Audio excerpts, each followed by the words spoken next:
assim a palavra do Senhor, conforme é registrada no livro de Atos dos Apóstolos, capítulo 12, versículo 1. Nessa ocasião, o rei Herodes prendeu alguns que pertenciam à igreja, com a intenção de maltratá-los, e mandou matar a espada Tiago, irmão de João. Vendo que isso agradava aos judeus, prosseguiu, prendendo também Pedro durante a festa dos pães sem fermento. Tendo prendido, lançou no cárcere, entregando para ser guardado por 4 escoltas de 4 soldados cada uma. Herodes pretendia submetê-lo a julgamento público depois da Páscoa. Pedro então ficou detido na prisão, mas a igreja orava intensamente a Deus por ele. Na noite anterior ao dia em que Herodes iria submetê-lo a julgamento, Pedro estava dormindo entre 2 soldados, preso com 2 algemas, e sentinelas montavam guarda à entrada do cárcere. Repentinamente, apareceu um anjo do Senhor, e uma luz brilhou na cela. Ele tocou no lado de Pedro e o acordou. Depressa, levante-se, disse ele. Então as algemas caíram dos punhos de Pedro. O anjo lhe disse: vista-se e calce as sandálias. E Pedro assim fez. Disse-lhe ainda o anjo: põe a capa e siga-me.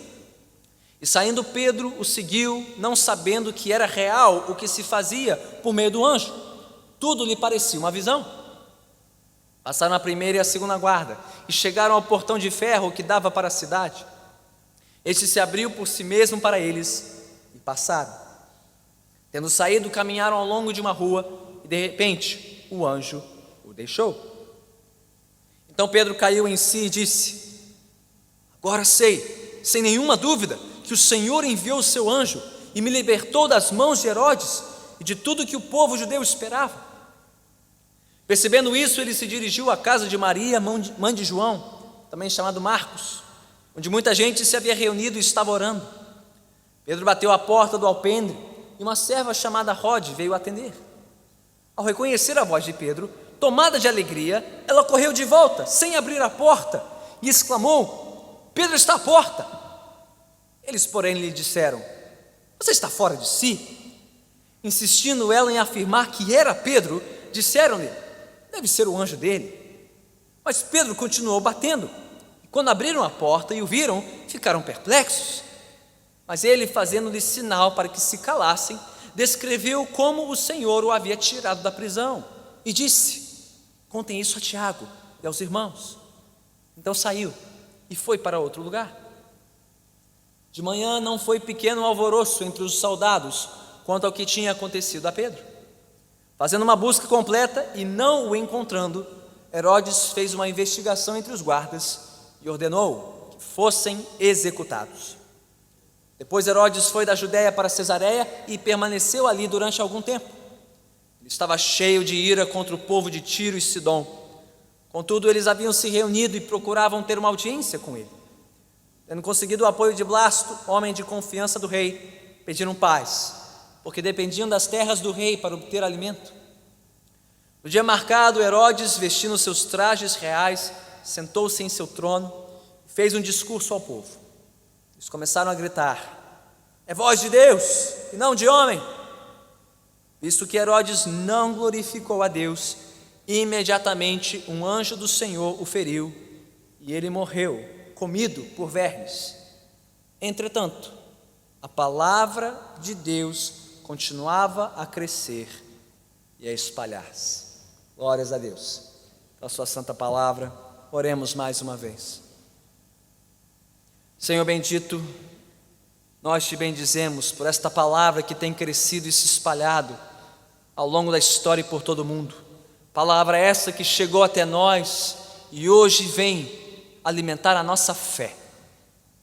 Que por meio da tua palavra o Senhor faça crescer a nossa confiança, Senhor, na tua providência, na tua proteção, bem como no teu poder, tanto para julgar os que se opõem a ti, como para salvar aqueles que se lançam aos teus cuidados. Que teu Santo Espírito venha conduzir a nossa meditação, que tua palavra venha produzir muito fruto, que permaneça em nossas vidas, para a glória do teu nome. Oramos assim em nome de Cristo Jesus. Amém. Podemos sentar.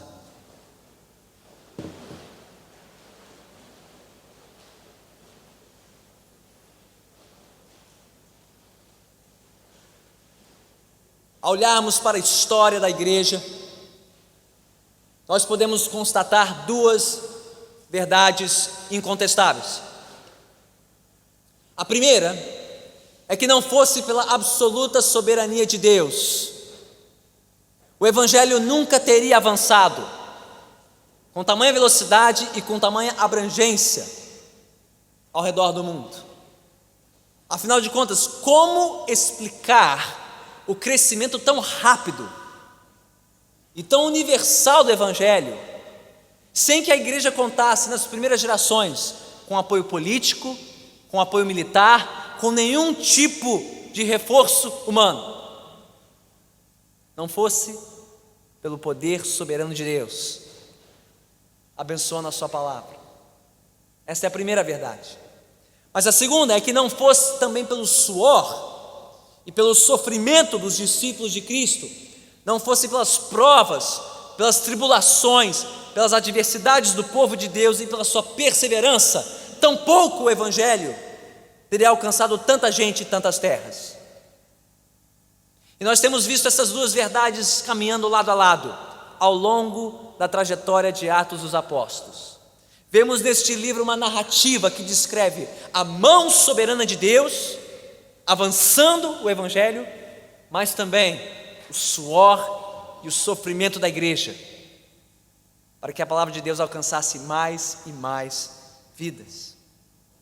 Mas a pergunta é: como nós conciliamos estas duas verdades? E mais, se Deus é soberano sobre toda a história, se Ele é soberano sobre a igreja e o crescimento da palavra, por que Ele permite que o seu povo na terra sofra tanto? Especialmente por amor à palavra e em serviço ao Evangelho. Aliás, desde o início da história, o povo de Deus tem sofrido oposição, resistência, perseguição. Temos visto isso nos primeiros atos da história da igreja e até os nossos dias. Se você não sabe, nunca ouviu esses números, estima-se que hoje existam 200 milhões de cristãos espalhados por todo o mundo, sofrendo algum tipo de privação, oposição ou resistência por conta da sua fé em Cristo, fazendo do cristianismo hoje a religião mais perseguida ao redor do planeta. E isso você dificilmente encontrará nas manchetes dos principais jornais da grande mídia neste país.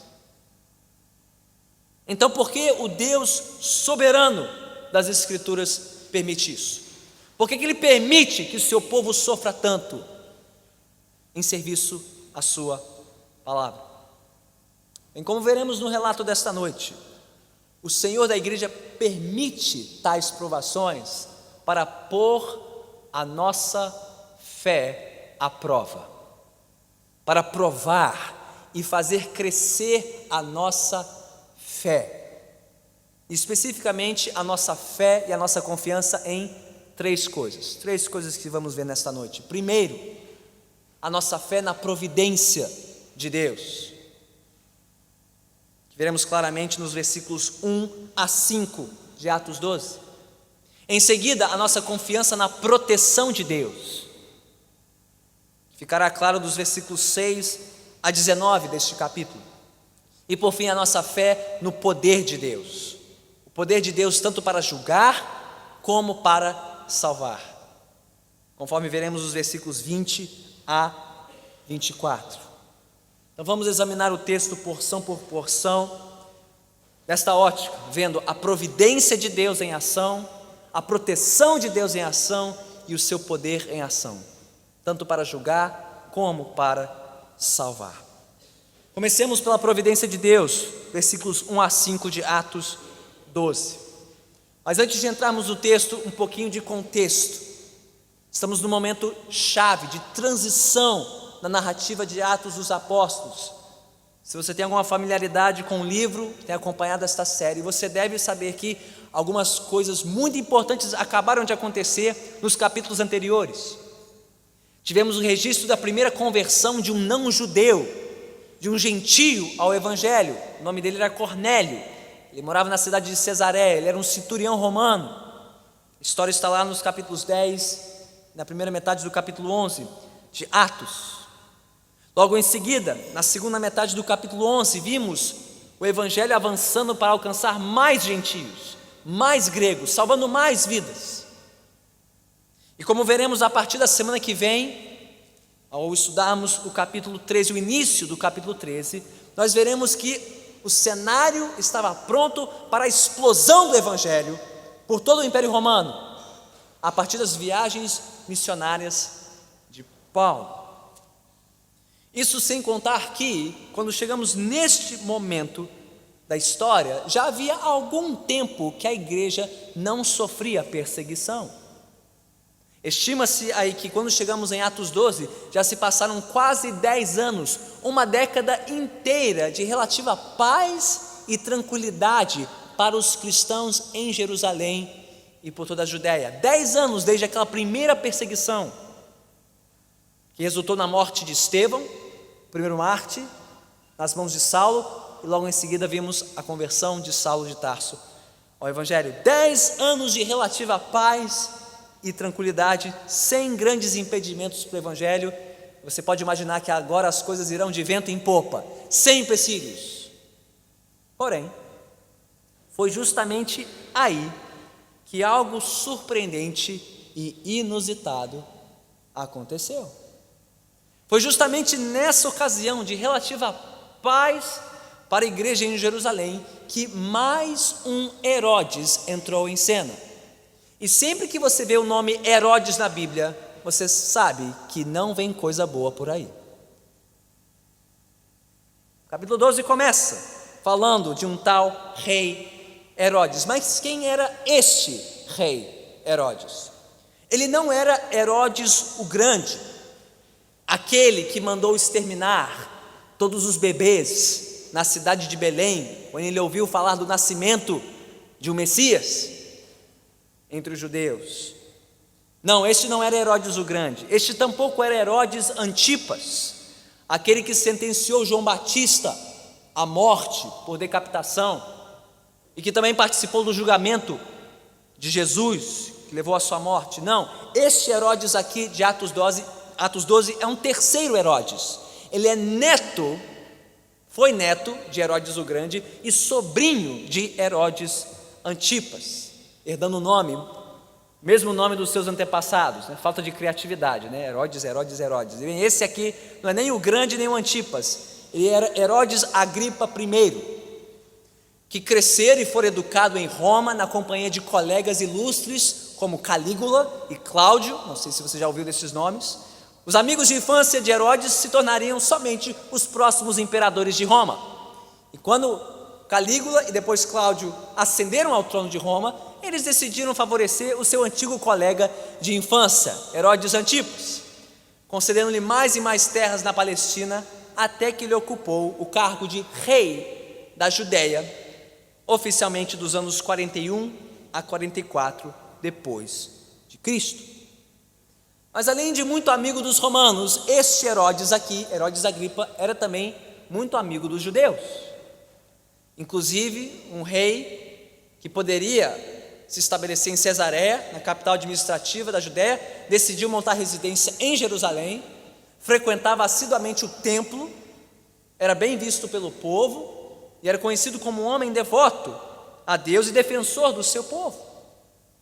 Bem, foi justamente para ganhar mais pontos com seus compatriotas judeus que este Herodes Agripa, decidiu lançar uma nova campanha de perseguição contra os judeus convertidos ao Evangelho em Jerusalém. Conforme diz o versículo 1, nessa ocasião o rei Herodes prendeu alguns que pertenciam à igreja com a intenção de maltratá-los, provavelmente de torturá-los. E não bastasse isso, Diz o versículo 2 que ele mandou matar a espada um dos líderes da igreja, um dos 12 apóstolos e um dos 3 mais íntimos de Jesus, Tiago, o irmão de João. Bem, imagine o choque que isso deve ter causado na igreja em Jerusalém, depois de 10 anos de paz e sossego. Se você é carioca há muito tempo, você sabe como o tempo pode mudar no inverno do Rio de Janeiro. Você sempre sabe que depois de uma forte onda de calor no inverno, lá vem frente fria. Quando vem, o clima muda rápido. Muda o clima, muda o cenário. Bem como uma frente fria que muda o clima e o cenário do Rio de Janeiro em pleno inverno, assim também esta frente de oposição à igreja em Jerusalém mudou o clima da cidade e o cenário para os cristãos de uma hora para outra. Antes em liberdade, antes em paz e de repente sob intensa perseguição. E como se isso não bastasse, as coisas que estavam ruins ficariam piores. Porque diz o versículo 3 e 4 que, vendo a popularidade das suas novas medidas, bem, Herodes decidiu repetir a dose, prendendo quem? Bem, ninguém menos do que o líder principal da igreja em Jerusalém, o apóstolo Pedro, o grande pregador de Pentecostes, prendendo em plena festa dos pães sem fermento, a festa que antecedia a Páscoa, pretendendo guardá-lo num forte esquema de segurança, diz o versículo 4 escoltas de 4 soldados cada uma, ou seja, uma escolta para cada uma das vigílias de 3 horas da noite, para que não houvesse possibilidade alguma de Pedro ser liberto ou resgatado. Herodes prendeu Pedro, o guardou a 7 chaves e pretendia levá-lo a julgamento logo depois da Páscoa.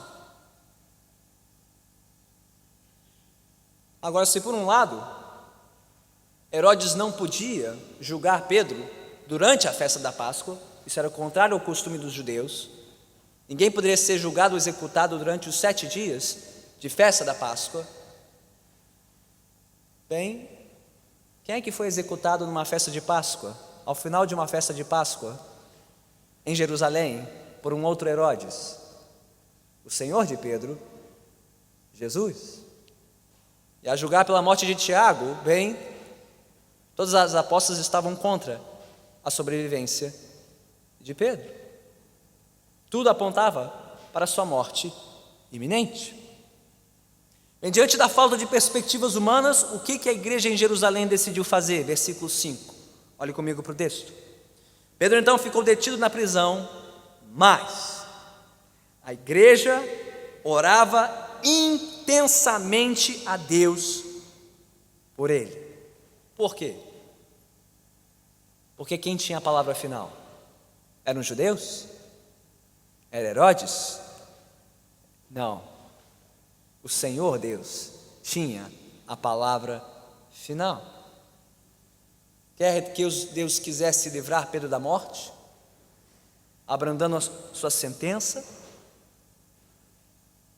ou dando-lhe graça para enfrentar a morte com coragem, a igreja orou pelo seu pastor. O que esta primeira cena nos mostra, meus irmãos e irmãs?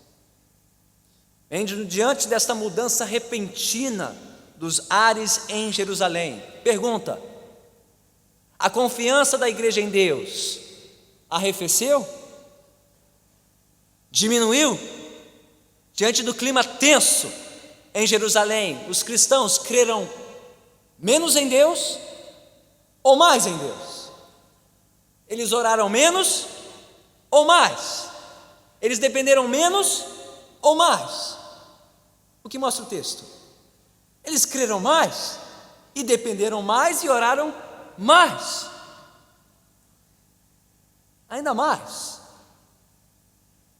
porque eles sabiam, e já tinham provado disto antes, que agindo Deus, não há quem o impeça. Afinal, o mesmo Deus que comanda as forças da natureza é o Deus que comanda as forças da história. Quer estas forças sejam favoráveis ou contrárias ao povo de Deus. Deus não é nem mais nem menos soberano quando as coisas nos vão bem ou mal. Como disse séculos antes Jó, no início das suas tormentas: aceitaremos o bem dado por Deus e não o mal? O Senhor deu, o Senhor levou, louvado seja o nome do Senhor. Não, conforme consta na minha Bíblia, Jó não orou: restitui, eu quero de volta o que é meu. Mas sim: Senhor, é teu, e sempre foi teu, louvado seja o teu nome, Senhor.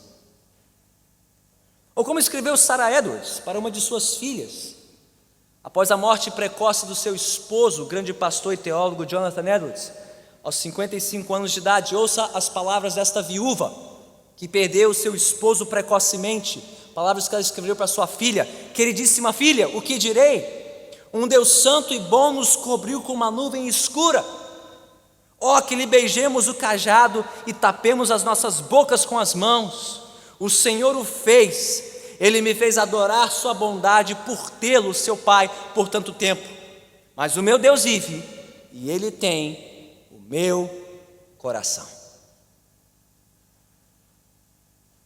Pois bem, quando sofremos algum revés em nossa vida, uma enfermidade inesperada, uma perda financeira significativa, uma situação de desemprego, a ruptura inesperada de um relacionamento próximo, uma situação de perigo e risco, nós estamos mais propensos ou menos propensos para confiar na providência de Deus. Ora, quando as ondas batem contra a igreja, nós sabemos quem está no comando, nós sabemos quem é o capitão da nossa nau. É o Senhor, Ele é o nosso capitão e Ele é o Senhor dos mares, Senhor da igreja e Senhor das circunstâncias. Ele está no controle e sempre estará. Mas isso não deve nos levar a uma resignação, a uma acomodação do tipo: bem, Deus é soberano, Ele faz o que quiser e não há nada que eu possa fazer. Pelo contrário, se nós sabemos que Deus é soberano, que Ele está no controle de todas as coisas, isso deve fazer com que o busquemos mais, que o adoremos mais e que oremos mais a Ele, assim como fez a igreja aqui. Não menos confiante, mais confiante em Deus, e por isso ela orava intensamente a Deus por Pedro. E sim, foi Deus mesmo, Deus soberano e providente, que estabeleceu a oração como um dos principais instrumentos para realizar a sua vontade e executar os seus planos na história. Então uma coisa não exclui a outra. A soberania de Deus não exclui a nossa vida de oração, a nossa insistência em oração. Pelo contrário, é o combustível das nossas orações. Se Deus é soberano, devemos orar mais, com maior confiança, do que se Ele não fosse soberano sobre todas as coisas. Então, irmãos e irmãs, diante das necessidades presentes e constantes das nossas famílias, diante dos desafios atuais e crescentes da igreja em nossa sociedade, diante da confusão e da calamidade pública que se tornou o nosso Brasil, quanto estamos absolutamente confiantes na soberania e na providência de Deus. Você crê que Ele está no controle? Você crê que nada foge dos planos de Deus? Nada frustra os propósitos de Deus? E crendo nisso, quanto você e a sua família, quanto nós traduzimos isso em oração? Não em orações individuais e infrequentes, mas o tipo de oração que encontramos aqui em Atos 12, versículo 5, orações coletivas, orações comunitárias, orações contínuas, intensas, fervorosas. Como bem resumiu Charles Spurgeon, grande pregador britânico do século XIX, ele disse: nós jamais veremos muitas mudanças para melhor em nossas igrejas em geral, e eu acrescentaria, nem tampouco em nossa nação, até que a reunião de oração ocupe um lugar mais elevado na estima dos cristãos. Você quer ver um termômetro espiritual da fé de um povo? Pergunte-se quanto este povo ora. Você quer ver quanto um povo crê na soberania e na providência de Deus? Pergunte-se quanto este povo ora, quanto este povo clama, quanto este povo incessantemente busca o trono da graça de Deus e pede que Ele faça o que Ele quiser nesta nação. Meus irmãos, é isso que temos feito como igreja, como congregação. Nós temos valorizado e estimado suficientemente a disciplina de orarmos juntos, não só orarmos sozinhos em casa, e não só orarmos juntos com a nossa família, mas orarmos juntos como igreja, com a igreja, na igreja, domingo, quarta-feira, unindo as nossas vozes e o nosso clamor pelas nossas vidas, pelos nossos lares, pela igreja, pela pátria. Eu não sei o que Deus quer fazer nesta nação, mas eu não quero olhar para trás e saber que eu deixei de orar, eu deixei de clamar ao Senhor, eu deixei de aproveitar a oportunidade junto com a minha família e a minha igreja, de clamar para que Deus fizesse um milagre nesta nação. Você crê nisso? Que Ele é soberano para tanto? Que Ele tem poder para tanto? Então quanto você está clamando conosco? Venha clamar conosco, não só em casa, no seu quarto, venha estar aqui conosco, clamando a Deus. Ou será que Deus terá que enviar mais nuvens escuras e mais ventos contrários, até que aprendamos a nossa lição, até que sejamos chacoalhados e despertados do nosso sono espiritual? Ele é soberano, e se aprouver a Deus afundar esta nação em mais juízo, em mais violência, em mais escassez, que seja para que nós aprendamos a orar e confiar nele e buscá-lo enquanto há oportunidade para tanto. Mas pastor, que diferença faz a minha oração? Que diferença pode fazer a oração de um povo que ora assim, continuamente, intensamente e fervorosamente? Deus pode fazer muito mais do que pedimos ou pensamos, até mesmo do que aquela igreja em Jerusalém pediu e esperava. Vamos para a próxima parte do texto, versículos 6 a 19, já vimos a providência de Deus aqui em ação, vamos ver a sua proteção em ação, porque diz o texto, a partir do versículo 6, que terminada a festa da Páscoa, depois que Pedro já tinha passado vários dias no cárcere, e depois da igreja ter orado por ele por várias noites, em vigília incessante, na véspera do julgamento do apóstolo, e muito provavelmente na última ronda da última madrugada, antes do raiar do sol do dia do seu julgamento, ou seja, aos 45 do segundo tempo, Deus agiu. Deus respondeu às orações do seu povo.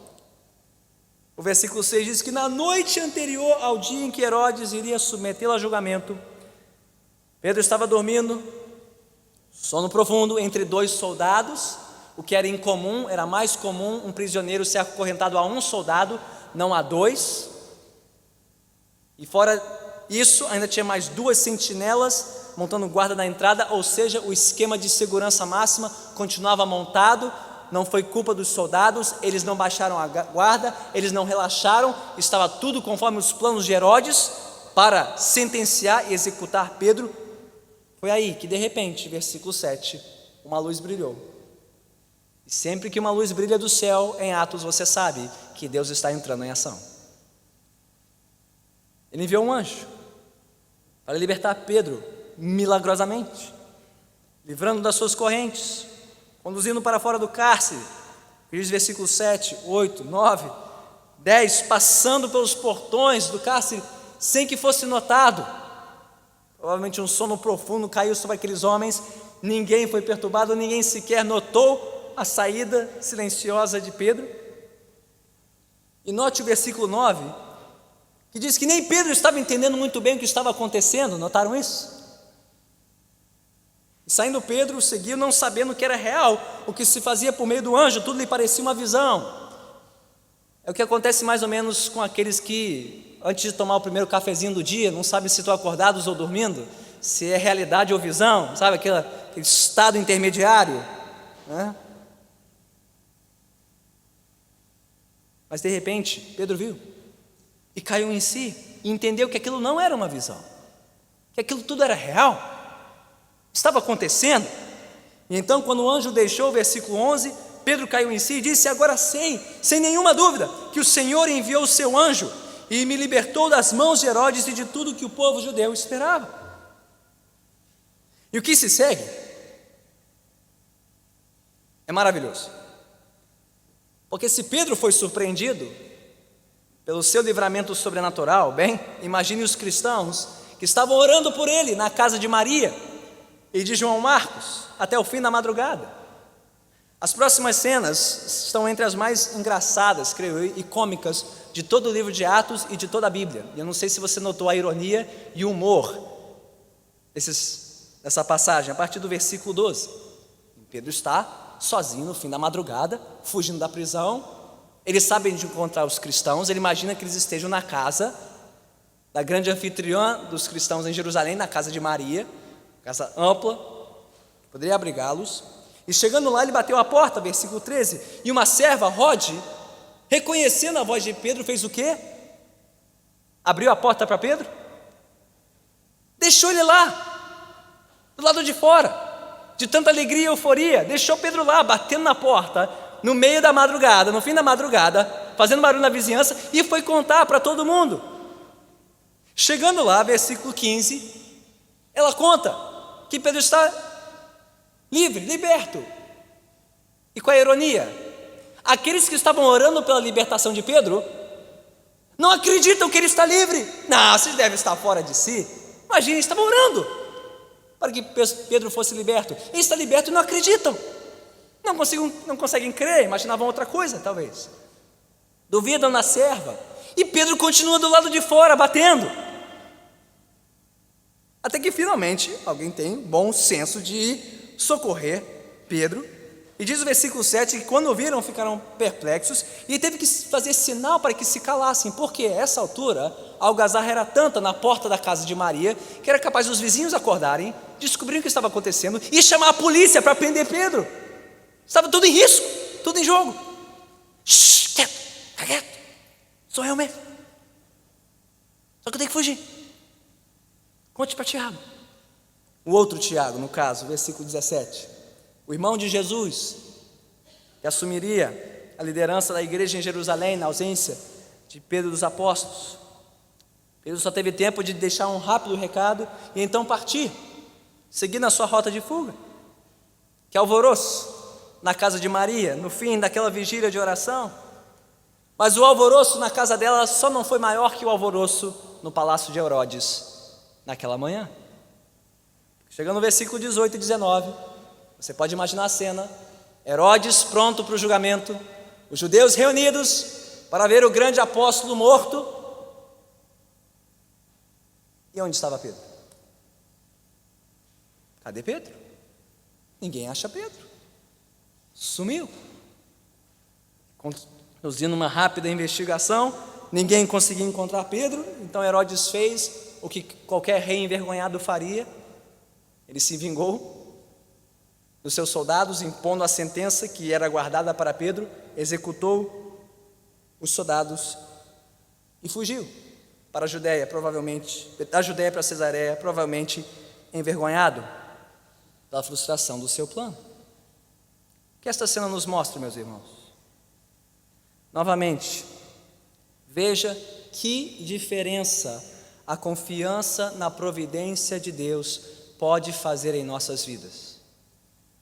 A ponto de Pedro estar fazendo o quê? Na véspera do seu julgamento? Dormindo. Pedro estava dormindo um sono profundo na véspera do seu julgamento. Eu não sei se você é do tipo que perde o sono na véspera de prova, na véspera de entrevista de emprego, ou na véspera do que for, mas o homem estava na véspera de ouvir a sua sentença de morte, e ele dormia um sono profundo, tamanha era a confiança dele em Deus, porque viesse o que viesse das mãos de Herodes, ele não sabia qual seria o fim, o seu destino terreno, mas ele tinha confiança no seu destino eterno. A sua vida estava nas mãos de Deus, e o homem dormia um sono profundo, à véspera do seu julgamento. Ao mesmo tempo, essa mesma confiança que ajudou Pedro a dormir profundamente, foi a confiança que levou a igreja a orar até o fim da última madrugada, antes do livramento de Pedro. Um dormia, e os outros estavam acordados, orando pelo apóstolo, clamando até o último instante, até o fim da madrugada, certos de que Deus, se Ele assim quisesse, poderia livrar Pedro de novo, como já tinha feito nas suas duas prisões anteriores, em Atos 4 e em Atos 5.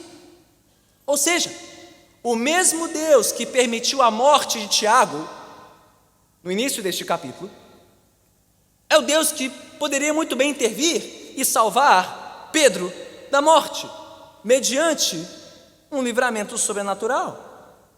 Então, meus irmãos, jamais presumamos saber qual é a vontade de Deus. Ele é soberano para permitir a morte de um e soberano para livrar o outro da morte. E quem decide isso não é a fé de um ou de outro. Tiago não teve menos fé, nem Pedro teve mais fé. Ambos creram e o Deus soberano agiu como quis. A nós, meus irmãos, compete apenas confiar em Deus e entregar as nossas vidas a Ele em oração, e a Deus compete fazer o que Ele quiser e o que lhe trouxer mais honra, glória e louvor neste mundo. Você crê nisso?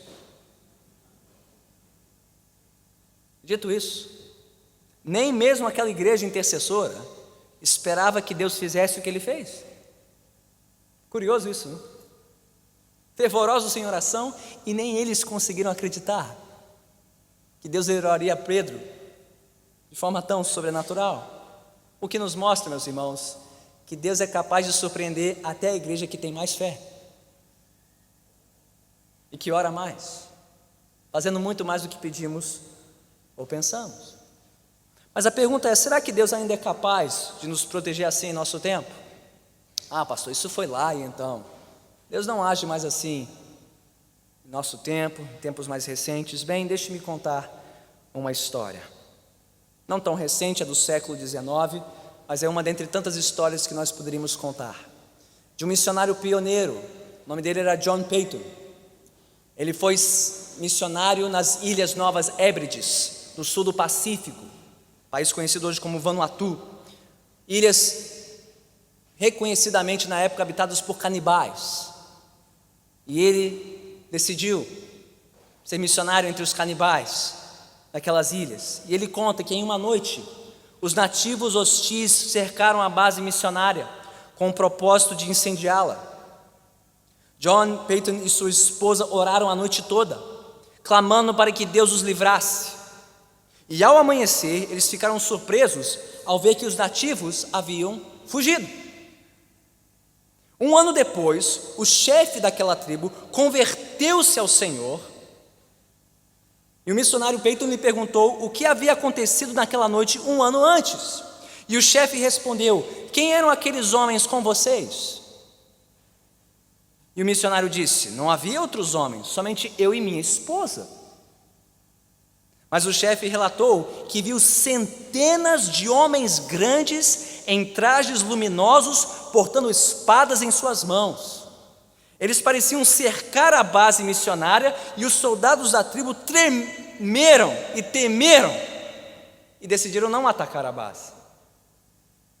Então o missionário percebeu que Deus enviara seus anjos para protegê-lo e sua esposa. Você crê neste Deus? Você crê que Deus ainda age hoje assim? Você crê quando a palavra dele diz que ele envia os seus anjos como anjos ministradores para proteger o seu povo, como diz Hebreus 1,14?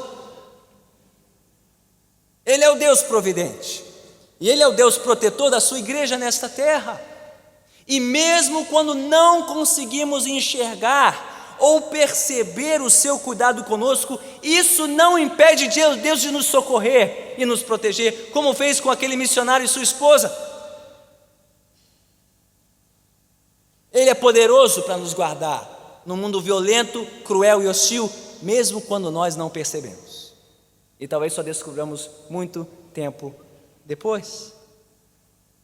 Então, se você conhece e confia neste Deus providente, protetor, e não importa qual seja a natureza do perigo que nos cerca, descansemos em Deus, confiemos nele, busquemos ao Senhor em oração e deixemos que Ele faça o que lhe parecer melhor para o nosso bem e para a glória dele. O que nos leva à última porção do texto nesta noite, versículos 20 a 24. Já vimos a providência de Deus em ação, a sua proteção, agora vem o seu poder. Poder de Deus tanto para julgar como para salvar. Bem, talvez você imaginasse que a esta altura Herodes já tinha aprendido a sua lição. Que era melhor não se meter com Deus, e não se meter com o seu povo, e não tentar bancar Deus. Mas aparentemente Herodes não aprendeu a lição toda, e por isso temos a última parte desta história. Tendo saído da Judéia, voltando para sua sede administrativa em Cesareia, na costa leste do Mediterrâneo, bem, Herodes começou a despachar seus assuntos, resolver os negócios do seu reinado. Surgiu um assunto entre ele e duas cidades ao norte, Tiro e Sidom, importantes cidades portuárias ao norte, com quem ele tinha travado uma certa briga, que resultou numa espécie de embargo comercial, que estava secando os celeiros de Tiro e Sidom, e eles precisavam entrar em um acordo. Os cidadãos de Tiro e Sidom, por meio de um intermediário, um homem de confiança do rei, conseguiram uma audiência, e então no dia marcado, o rei Herodes decidiu se pronunciar, versículo 21. Este relato, inclusive, ele é atestado por um historiador judeu, Joséfo, que conta com mais detalhes essa história. Mas diz Joséfo que quando Herodes Antipas apareceu, ele estava no anfiteatro da cidade, que abrigava aí uma capacidade de umas 3.500 pessoas, e ele decidiu esbanjar, decidiu aparecer nas suas vestes reais, seus trajes reais, conforme diz Lucas, bordados com prata. Ele, ao entrar no anfiteatro, sob a luz intensa do sol, o sol brilhava sobre ele, de tal forma que ofuscava a vista da multidão. Ele parecia reluzir como um anjo, como um Deus, aos olhos daquela multidão. E depois de fazer o seu pronunciamento, diz o versículo 22, que a multidão começou a gritar: é voz de Deus e não de homem. E aí, Herodes cometeu o seu erro fatal. Ele era rei dos judeus, ele conhecia a lei dos judeus e se dizia um bom judeu, e como um bom judeu ele deveria saber que Deus não compartilha a sua glória com ninguém. Primeiro mandamento. Mas quando ele foi chamado de Deus e não de homem, ele não resistiu. Não resistiu o elogio. E diz o versículo 23, visto que Herodes não glorificou a Deus, bem, você sabe o que diz a canção. Você sabe o que diz o profeta pentecostal. Herodes não glorificou a Deus e por isso foi comido de bicho. Comido de bicho. Comido de bicho. Comido de bicho. E sim, está aqui em Atos capítulo 12, versículo 23. Visto que Herodes não glorificou a Deus, imediatamente um anjo do Senhor o feriu e ele morreu comido de bicho. É verídico, está aí na sua Bíblia, está na minha também. E então, aquele homem que tentou impedir o avanço da igreja, aquele homem que se achava um Deus, que achava que tinha o poder para impedir o avanço do evangelho, foi impedido por Deus e removido por Deus para que o evangelho continuasse a avançar. É o que diz o versículo 24. Entretanto, a palavra de Deus continuava a crescer e a espalhar-se. Meus irmãos, qual é a lição clara para nós aqui? A lição é muito clara.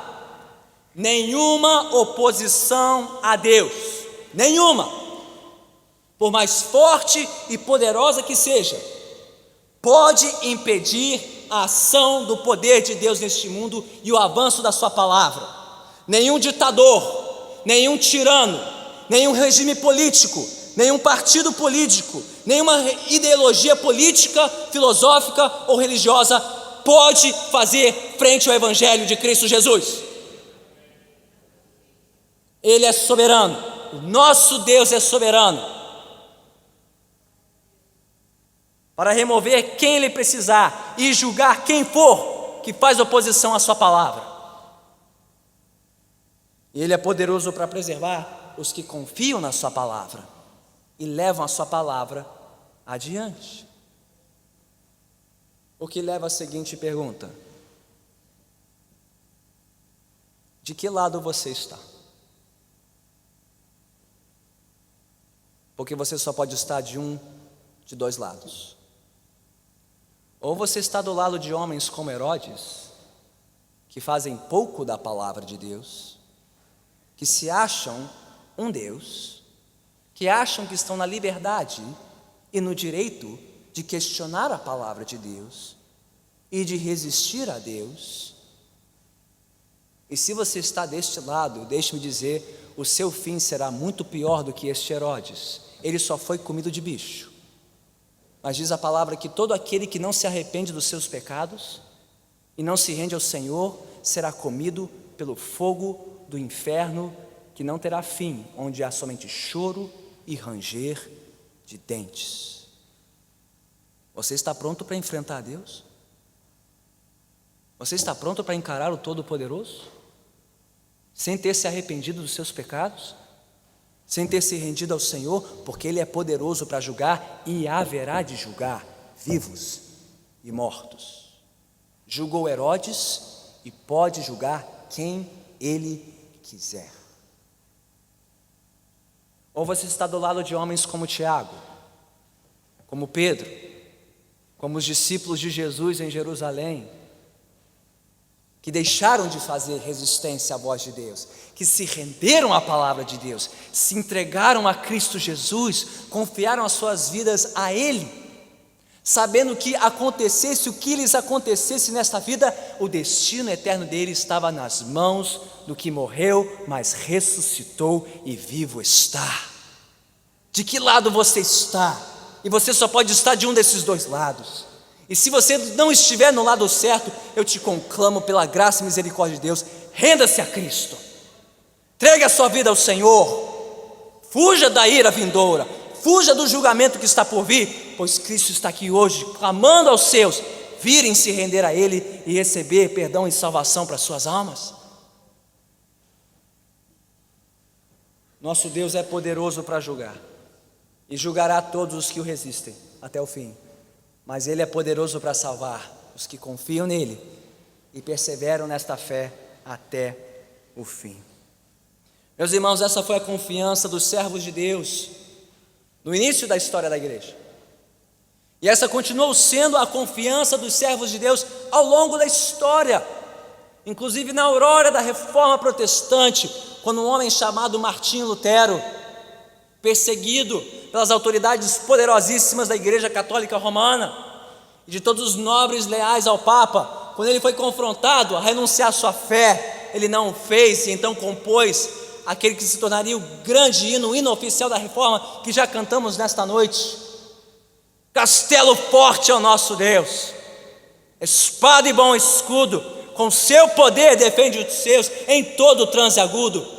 Com fúria pertinaz, persegue Satanás, com artimanhas tais e astúcias infernais, que iguais não há na terra. A nossa força nada faz. Estamos sim perdidos, mas nosso Deus socorro traz e somos protegidos. Defende-nos, Jesus, que venceu na cruz, Senhor dos altos céus, que sendo o próprio Deus triunfa na batalha. Sim, que a palavra ficará, sabemos com certeza, e nada nos assustará, com Cristo por defesa. Se temos que perder família, bens, prazer, embora a vida vá, por nós Jesus está e nos dará seu reino. Você confia nisso? Você crê neste Deus? Lutero creu. E tinha toda a razão para crer. Ele creu como Tiago. Ele creu como Pedro. Naquele que, como Tiago, foi morto por outro Herodes, mas como Pedro, foi liberto de um cativeiro ainda maior. Liberto da morte, porque venceu a morte, porque venceu o mundo, porque venceu o pecado, porque venceu o diabo. Eles creram em Jesus Cristo, nosso Senhor, que foi morto, mas vivo está e um dia voltará para julgar os vivos e os mortos. Até aquele dia, povo de Deus, creia no seu Senhor, creia no seu Deus, confie na sua providência, confie na sua proteção, confie no seu poder, e Ele haverá de nos guardar daqui até a glória vindoura. Vamos orar.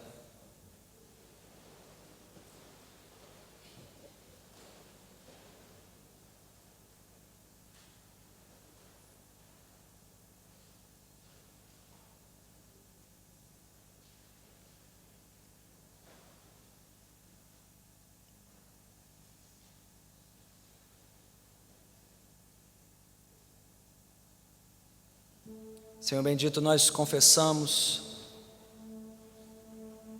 o quanto nós somos humanamente fracos e insuficientes para resistirmos aos avanços deste mundo e aos ataques do nosso inimigo. Por isso nos lançamos aos teus pés e clamamos a tua misericórdia, para que o Senhor nos dê força, graça e fé com perseverança, para resistirmos firmes do Senhor e no teu forte poder. Diante de todos os ataques do maligno contra as nossas almas, todos os atentados contra a nossa fé, que possamos perseverar firmes na tua palavra, perseverar firmes nas tuas promessas, perseverar firmes, Senhor, no teu poder, na tua providência e na tua proteção. Ó Senhor, se houver entre nós aqueles que ainda não se renderam a este poder, que ainda não confessaram Cristo como seu Senhor, ainda vivendo despreparados para o juízo vindouro, maior do que qualquer ataque ou adversidade nesta vida, Senhor, converte os seus corações, conquiste-os pela tua graça, para que se rendam a ti, enquanto ainda houver tempo, e guarde-nos, Senhor, pelo teu poder neste mundo. Quer o nosso fim seja favorável neste mundo ou não, que nós possamos perseverar nesta fé, em oração constante, atribuindo a Ti toda a honra, glória e louvor que lhes são unicamente devidos, em nome de Cristo Jesus, amém. Vamos nos preparar para servir a ceia do Senhor.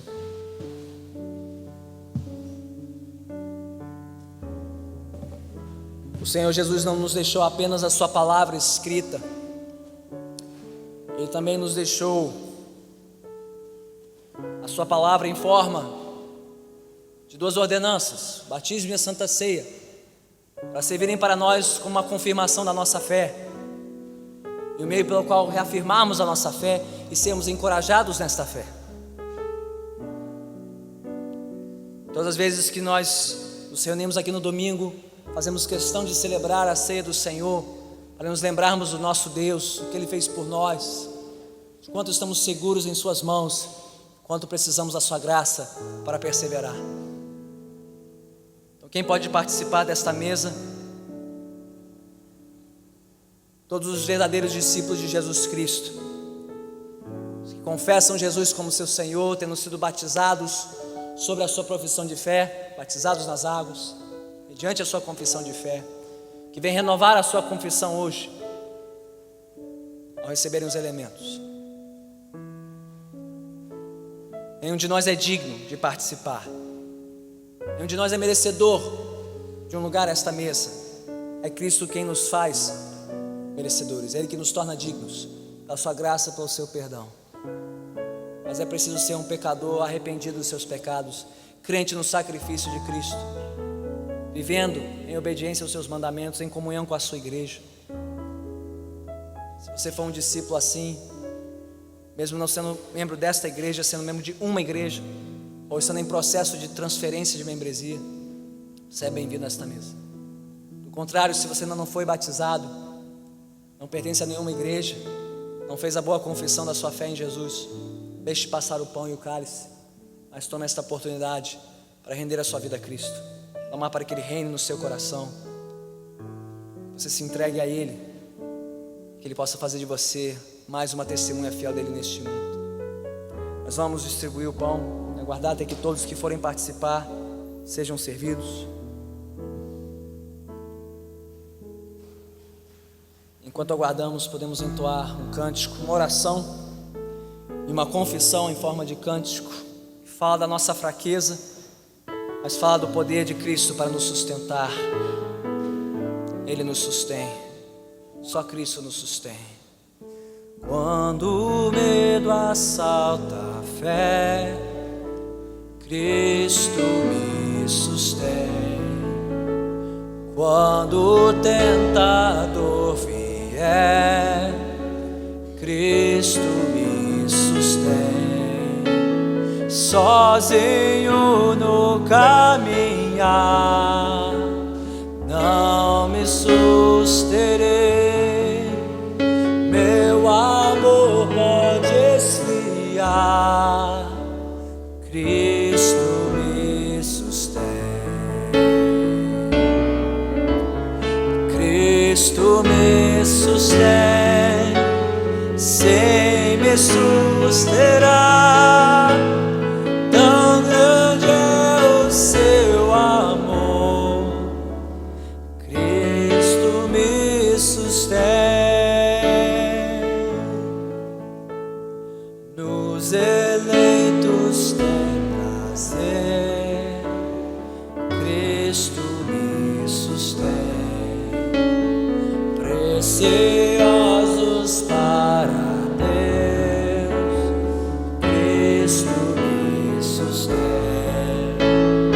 Nunca me irá perder, assim escrito está. Com seu sangue me comprou, Cristo me sustém. Cristo me sustém, sem me susterá. Tão grande é o seu amor, Cristo me sustém.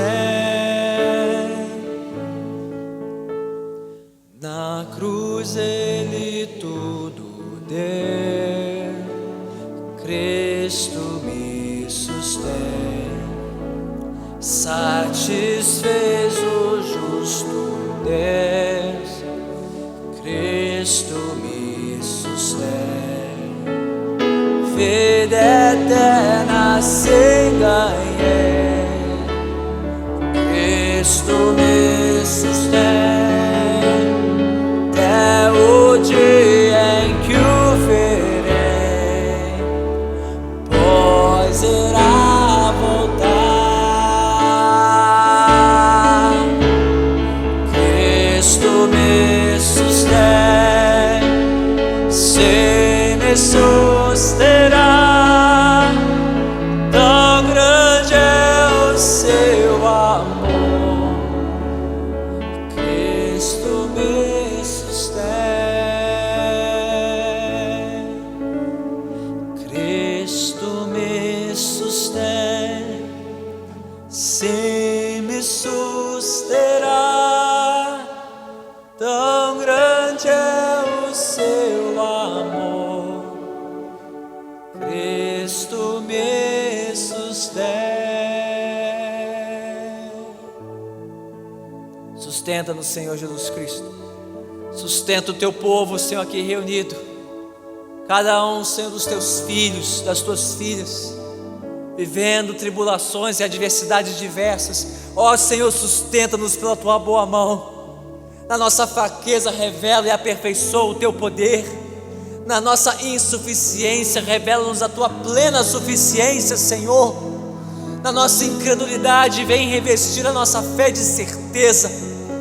Ó Senhor, para que não retrocedamos, mas antes perseveremos, avancemos nesta fé que nos foi legada, que nos foi entregue como dom gratuito do alto. Recebemos, Senhor, pão como alimento para esta fé, como símbolo de um alimento melhor e maior, o Teu próprio Filho entregue por nós, para nos guiar, para nos fortalecer, para nos sustentar, nos proteger e nos defender deste mundo mau, cruel e hostil à nossa fé.